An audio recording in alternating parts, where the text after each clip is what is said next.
കേരളത്തിലെ ദൃശ്യമാധ്യമ രംഗം എക്കാലത്തും വലിയ മത്സരങ്ങൾക്കും പരീക്ഷണങ്ങൾക്കും വേദിയായിട്ടുണ്ട്.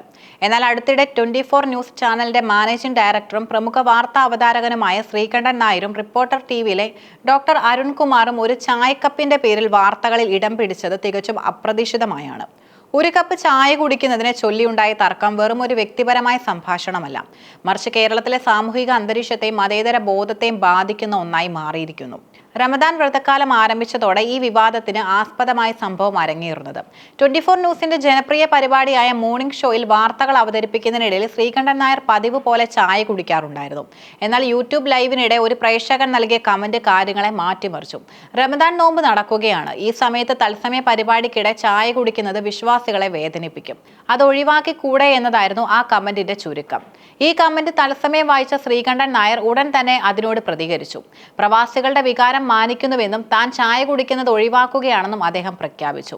പിന്നീട് വന്ന പരിപാടികളിൽ അദ്ദേഹം ചായക്കപ്പ് ഇല്ലാതെയാണ് പ്രത്യക്ഷപ്പെട്ടത്.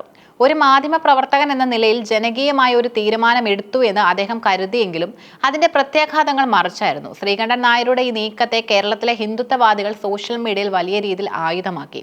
കേരളത്തിലെ ഒരു അമുസ്ലിമിന് സ്വന്തം ഇഷ്ടപ്രകാരം ചായ കുടിക്കാൻ പോലും പറ്റാത്ത അവസ്ഥയാണെന്നും റമദാൻ കാലത്ത് മറ്റു മതസ്ഥർക്കുമേൽ ഇസ്ലാം മതം അടിച്ചേൽപ്പിക്കപ്പെടുകയാണെന്നും അവർ പ്രചരിപ്പിച്ചു. യഥാർത്ഥത്തിൽ ഒരു സാധാരണ പ്രേക്ഷകനിട്ട കമന്റിനെ ശ്രീകണ്ഠൻ നായർ ഗൗരവകരമായി എടുത്ത് സംഘപരിവാർ അജണ്ടകൾക്ക് വളമായി മാറി എന്നതായിരുന്നു പ്രധാന വിമർശനം.